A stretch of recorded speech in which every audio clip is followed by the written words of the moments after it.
There we are. I got you back in. Now I can hear you, dude. But I can't see. I think There you. my mic or mixer was wonky. Oh, that does happen. That does happen. With like what is it called? It's like maybe with Zoom. Maybe that's why. What mixer are you using? I'm using a Behringer A, like X1204. Oh, 1204. Mm-hmm. Yeah. Yeah. I've got the 1202. Now, do you like the small one? Oh yeah. Mm-hmm. Yep. I think 4 XLRs and then maybe 4 more inputs, so it's an 8 total. With effects. Do you have effects on yours? Yes. Okay. Yeah, it's almost the same unit. I forget what the difference between the 1202 and the 1204 is. Maybe yours is USB. It has more inputs. Could be, but does yours USB? Yeah. Okay, mine's not. That's the difference. I didn't need USB for mine because it was just handling my drum mics, and then I had it going into the outputs of it going into my main mixer, and then I could mic my drums really well. And I used to actually use it for this sort of thing. Whenever I go to do an on-location podcast for somebody, I would use my 1204 because it's easier to, or 1202, because it was easier to drag around than the XR. Now, how do you have that hooked up to your computer, if you don't mind me asking? USB. Oh, okay, yeah, and well, duh, yeah, it's USB. See, what I had to do is I had to do it manually. It had to come in via the outputs, which I believe are the 1/4-inch jacks, into the 3.5 millimeters, and then I've got a small, and I wish I could show you this because I could, but I got a spare, but it's a small adapter that takes both the inputs and output 3.5 millimeters, and it's got a USB for my production PC. That's one of the problems. Like, if you have it, like I have studio gear and I have like Focusrite, but they are all connected right now. Oh, sure. And so I have like a big Focusrite that's 8 channels. Uh-huh. And the only problem is it's FireWire. And it actually still works amazingly. There's a problem. My computer doesn't have the port, so I got a dongle. And that was pretty good, but there's a problem. The newest OS is not recognized, so I have to downgrade from the beta, I think. Yeah. Let me ask you this: Do you know anything about the AISO drivers, the audio drivers that? See, whenever I use the XR, I have to have the AISO driver on my PC, so it will even recognize the digital output of the XR. And I wonder, you don't need that, huh? No. Oh, very cool. Because I have like a Mac and it usually works because I use like Logic Pro, and in seconds it recognizes it. Oh, okay. Yep, I know exactly what you're talking about. Yeah. Why don't I need it? What's that? Why don't I need it? I think Mac's got it built in, the AISO driver. Yeah. So what brings you on this, other than all this tech talk, what brings you on the show this morning, Sammy?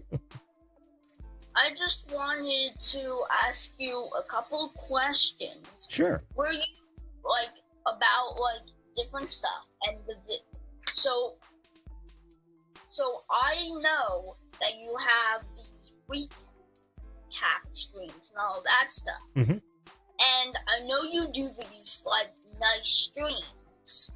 And you have welcome to the video calling show with yes, I'm so and so, this yes. But I think that I just had this idea like an hour ago. I know you do the guest cuts, but how long do you have to edit the guest cuts? How long does it take me to edit the guest cuts? Yes.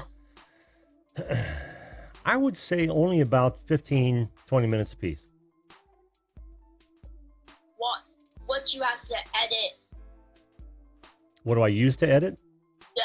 I'm using DaVinci Resolve.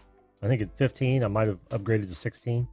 But yeah. DaVinci Resolve. And I've got a project saved. So my open is already, it's already setting where it's supposed to be. The close, I get to move around. Yeah. Then I just drag the show in, whatever show it might be. Find my in and out points on that particular guest. I have to duplicate the music to follow all the way through, and then chop off whatever I'm not using. Then I render it, and boom. Because I had a crazy idea, but it could maybe work. What's that? Get a second computer that's running something that is less CPU intensive, that is just recording. Mm-hmm. You know what I'm saying? And then you're recording, and then you press stop. Well, on vMix, because I know you were running vMix, so you start and stop, and then you, on that computer, you have like 2 scenes or something that you run, like the guest cut so-and-so, and then you have the live feed. I just thought of that. And then you would record it, and then later on in the night, you would just schedule it and upload it.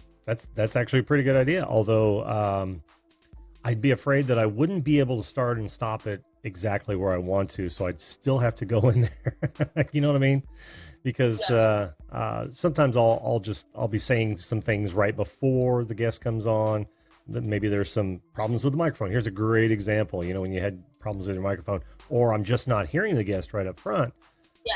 I'm yammering, and I might think, well, I don't want to miss this because I got enough to do already. Let me hit record. And I'm probably going to hit record too soon. And then after it's done, I'll probably forget to hit stop record.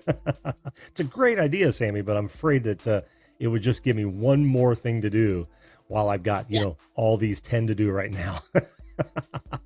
And if you've live streamed a couple times, that you can actually create a highlight. I don't know what this does. I've never tried it. Is this where? It's on the live control room page when you're live streaming. I haven't even used it yet, but it says, I don't even know exactly, but what I understand it to do is it'll set a start on your as you're live streaming, and then an end, and then you also have an upload button, whatever that does. And then you can trim it, I think. Yeah, I think so. Yeah, probably trim it through Studio. But but my method is really kind of easy. Like I said, I just drag it in there. I find out exactly my in and outs, and not only that, but I can edit it individually as well. So a great example was one where I lost the signal for a good long time from somebody. Last night's a good example. You remember when Brad was on? He his signal died for a good long time. I went back to me. I yammered for a little bit and then came back. Well, when I do the guest cut, I'll literally go in there and I'll cut that out just because nobody needs to see that. Yeah. So. But thanks. Oh, look, God the Good One's in. How you doing, God the Good One? Welcome. Lee the Nerd, I did not say hello to you. Good to see you, my friend. But it is a good idea, though. Seriously. Yeah. Because I thought of it. And then what you were saying about the hardwire for the streams, that was a really good idea. So I can hook up to the internet. But this is the thing. The router is in the next room. Mm-hmm.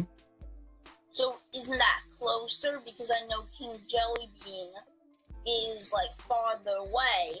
Plus, but this is the thing. My internet is fast. It gets up to 100. Mm-hmm. it's like at 80 now for like the for download. What's your upload? Now it's going to see. Okay. It says 114, 115. Download. Mm-hmm. No, upload. Probably not. It's probably that's probably download. No, download is 83.9, and then upload is 113.6. Where did you go to find this? On speedtest.net? Yeah. Yeah. Yeah. Is that usually accurate? Well, it's usually the other way around. It's not? No, it's usually the other way around. Your download megabits per second are usually in the hundreds. Like right now, my download is at 150 point, and this is download megabits per second. It's hovering right around 105.05. It did get as high as 150. Now my upload, which is what I'm doing right now, live streaming. And while I'm live streaming, it's still sitting at around 8 megabits per second. Yeah, because your download is always much higher bit rate than your upload. But your upload is what's important when you're doing what you and I are doing right now. Your image is being uploaded. I am being uploaded from my computer, right? There is a little bit of download because I'm receiving your signal as well via Zoom. Yeah. But yeah, so I what were your numbers again? 100 or nearly 100? Yeah, that was like a couple minutes ago, and I just redid it, and now it says 86.9, and then upload is 64.68. Upload is 64? Good Lord. Yeah. That's huge. That is huge. You should be smooth as glass. and able to do 4K at that rate. So that means like I don't need Ethernet? Like, well, see, the thing about there's two advantages to hardwiring. One is your signal is always going to be better than Wi-Fi, without question. The second one is it's going to be more consistent, because the problem with Wi-Fi is that it is affected by so many variables. Right, yours is in the next room, mine is right here on a shelf just above my left shoulder. So, well, in front of me, but. If I were to do this in Wi-Fi, it would not be near as smooth as it is being hardwired just 5 feet away from that modem. So yeah, it's the consistency of signal is what you're looking for as well. So that's then my other question is like very deep, so deep you will maybe love this question. All right.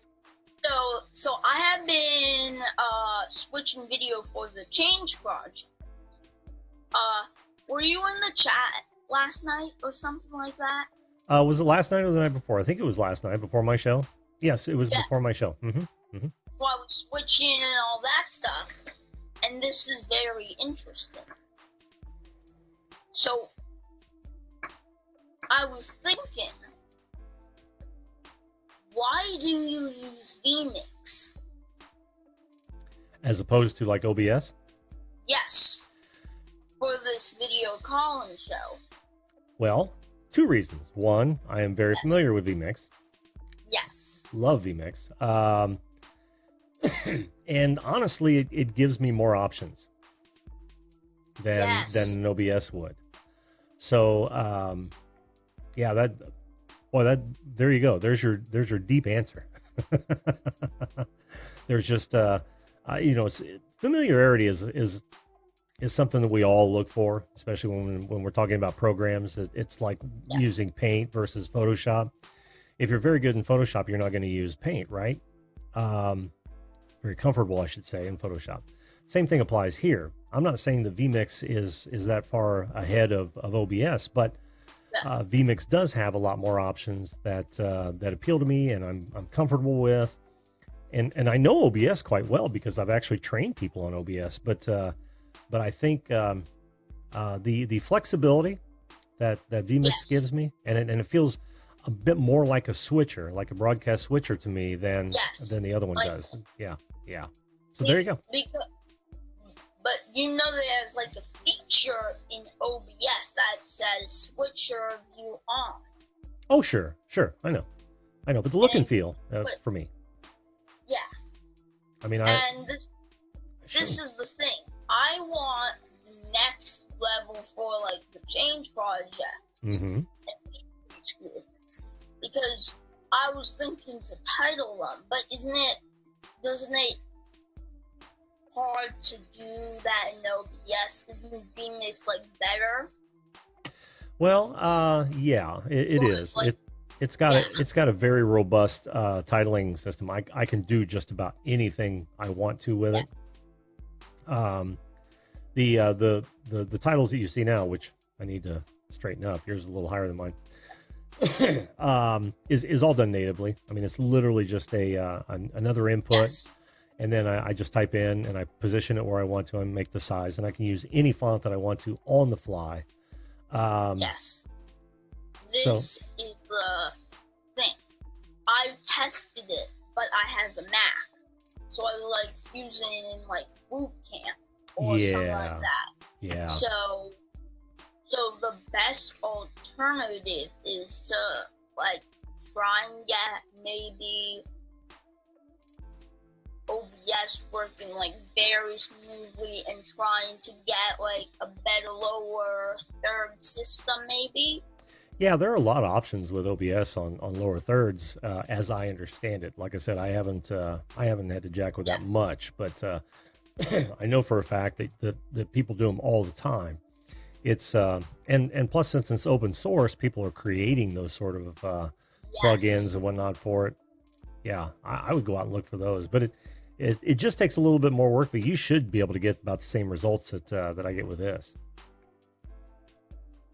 Oh, not using wine, Sammy? Oh, yeah. I tried wine before, but it didn't work. Mm.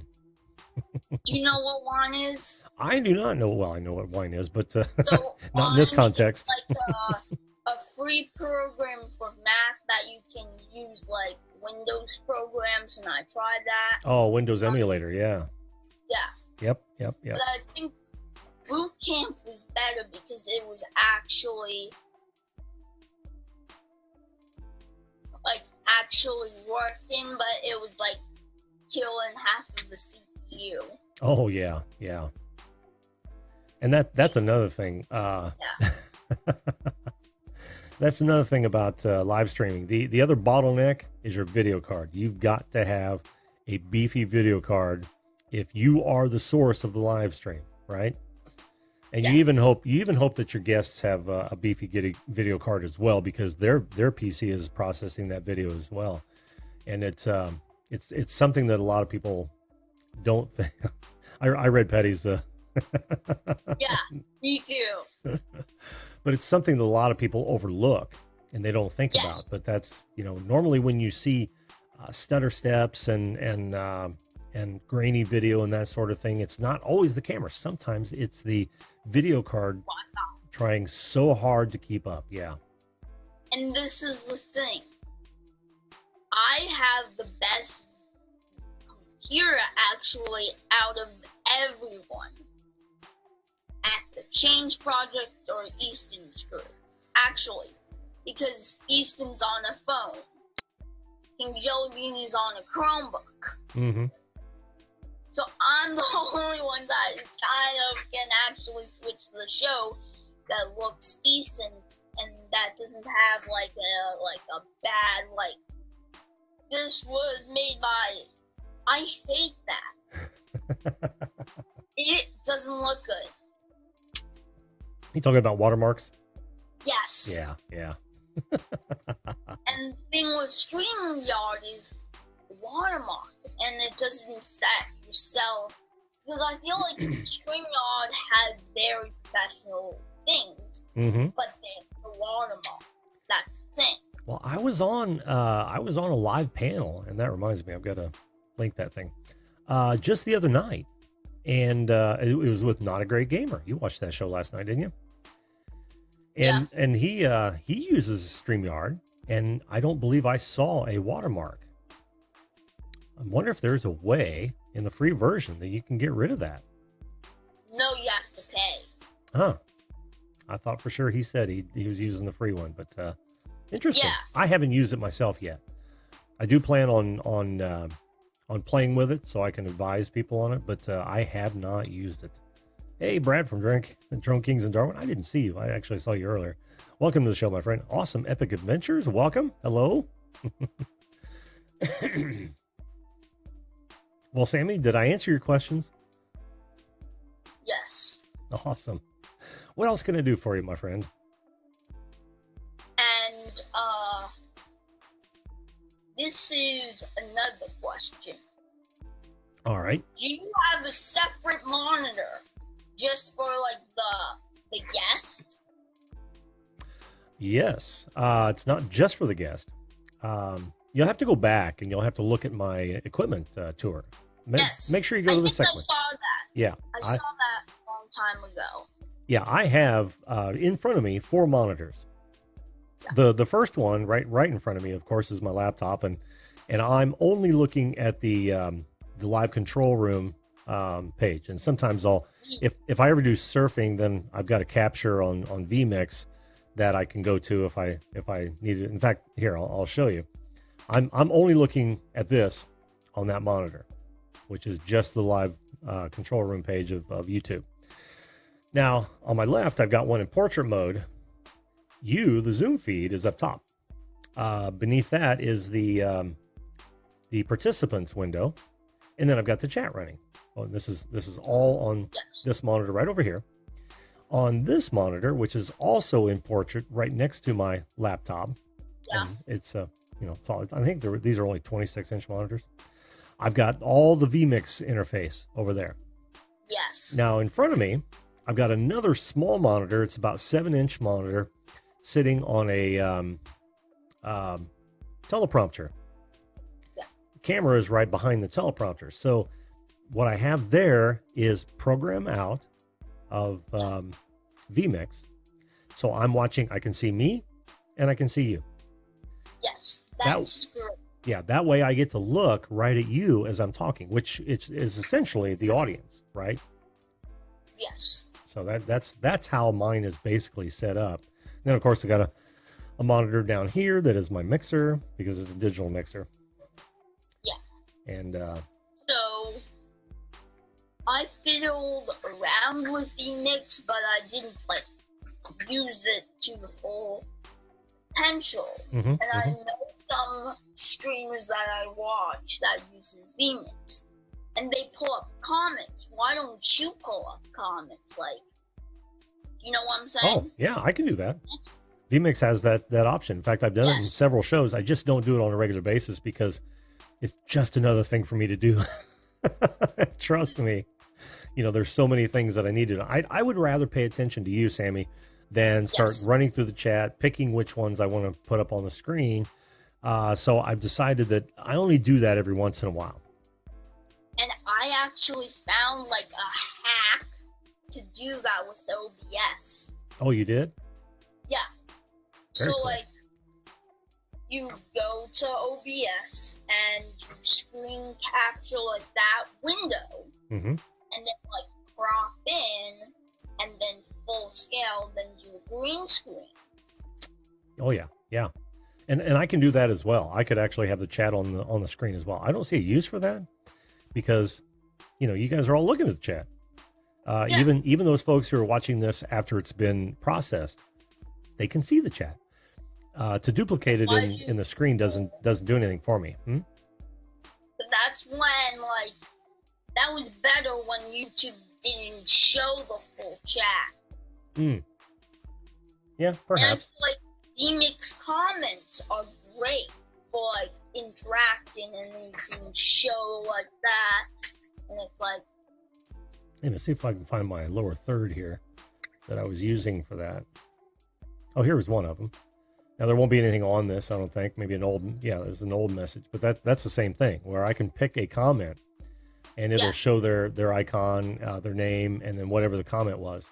a lot of times I was using that, well, in the past few weeks, but it just became too tedious. Yeah. But this is the thing. There was like another person that was helping me doing these streams. They can pick the comments with what's it called? VMix Social. Yes, VMix Social. Yep, that's exactly what that was. When you saw that lower third come up, it would actually hit VMix Social, and it would pick whatever comment that I had chosen to display, and then it would display it. And I can even have them in queue, to where I can call them up, and they'll just rotate through. I mean, it's very nice system. And if I had somebody, if for those shows that I do, Sammy, that I am not on the air, I'll do that because I got time to do it, right? But when I'm actually hosting the show, it makes it tough, dude. So yeah, I'm glad you found that hack for OBS. That will be cool. Because I'm with you, man. It adds a lot to the shows. But if I had 2 more arms, I'd be all over it all the time. It's enough. Yeah. It's enough for me to handle my coffee cup. I'm going to peace out because you do stuff. Plus, you have like the chat, so if anyone wants to come up. But next week, I will be coming up to see if it actually works and if I have like a new live stream set up for all of the streams. Cool. Next week, I'm gonna try and have like three monitors. Mm-hmm. Have like one just the hangout, plus one is my YouTube thing. Very smart. That's the way to do it, man. That's the way to do it. Yeah, come back on and let me or tell us how it went. Okay. Bye. All right, see you, buddy. You know, you too could be a guest on this show at any time. We're live every weeknight, 10 p.m. Eastern Standard Time. All you've got to do is hit that subscription button and ring that bell right now. Oh, and while you're at it, why not share this video? I'm sure my guests would appreciate it. Thanks again for watching, and we'll see you live.